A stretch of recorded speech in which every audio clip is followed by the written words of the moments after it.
রঘুবা তুমি আজ এসো, ব্রজনাথকে ডাকছেন অদ্বৈত আচার্য, আর বলছেন তুমি একা এসো না, তুমি হলাদিনী স্বরূপিণী রাধারানী আর ললিতা বিশ্বকা সখীগণ আর তোমার দাদা বলরামকে সঙ্গে করো। তুমি একা এসো না, একা এসো না, একা এসো না, তোমার বলাই দাদা সঙ্গে আনো, একা এসো না,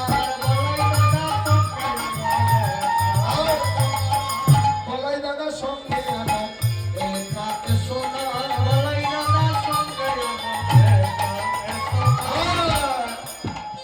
তুমি একা এসো না, তোমার দাদা বলরামকে সঙ্গে নিয়ে তুমি আজ নবদ্বীপে উদয় হও। আর কাকে আনবে বলে তুমি একা এসো না, একা এসো না, তুমি একা এসো না, একা এসো না, তোমার রাধারানীর সঙ্গে আনো, একা এসো না, রাধারানীর সঙ্গে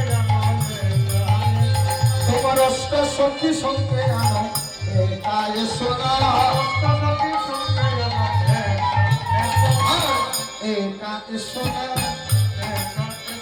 প্রভু একা এসো না, তোমার বলাই দাদা সঙ্গে আনো, একা এসো না, বলাই দাদা সঙ্গে তোমার দাদা বলরাম করে নিজ সাথ ব্রজেন্দ্র নন্দন যেই সচেষ্ট হইলা সেই বলরাম হইলা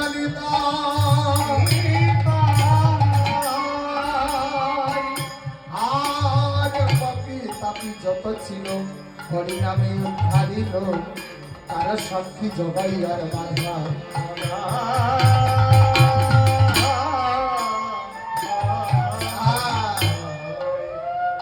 আজ সেই ব্রজের কানাইকে ডাকছে ব্রজনাথ বলে, তাই তো ব্রজনাথ কৃষ্ণই আমার সেই ব্রজ ছেড়ে গোলক ছেড়ে আজ কলিতে অবতীর্ণ নবদ্বীপে উদয়। বলছে গোলকঞ্চ পরিত্যক্তা লোকানাং ত্রাণকারিণা কলৌ সংকীর্তনারম্ভে ভবিষ্যামি শুচিসুত।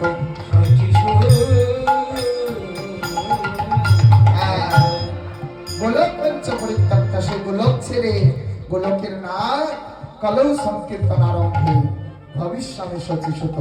কিভাবে আসছেন তিনি, নাকি আজ অনুলম্বিত ভুজ কনকাবদাত সংকীর্তনৈক পিতর কমলা তৎসর্য সম্পর দ্বিজবর যোগ ধর্ম পাল ভক্ত জগৎ প্রিয় পদ করুণার। সেই আজানুলম্বিত বাহু সংকীর্তনই কল্পিত সংকীর্তনের পিতা হয়ে আসছেন।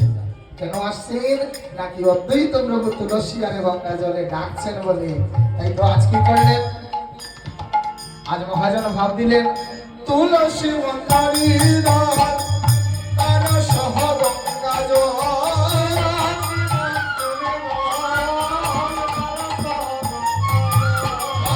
কৃষ্ণ বলি দিলা দিলা শিরে কৃষ্ণ বলি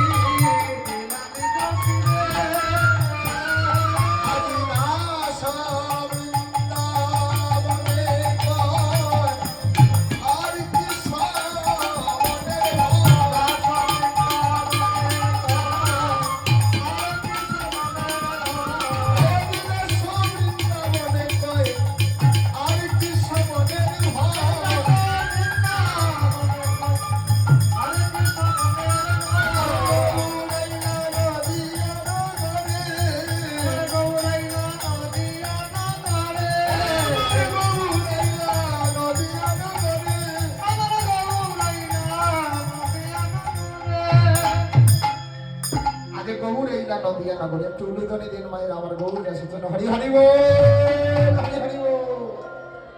অনেক খবর কানাই গৌর হলো।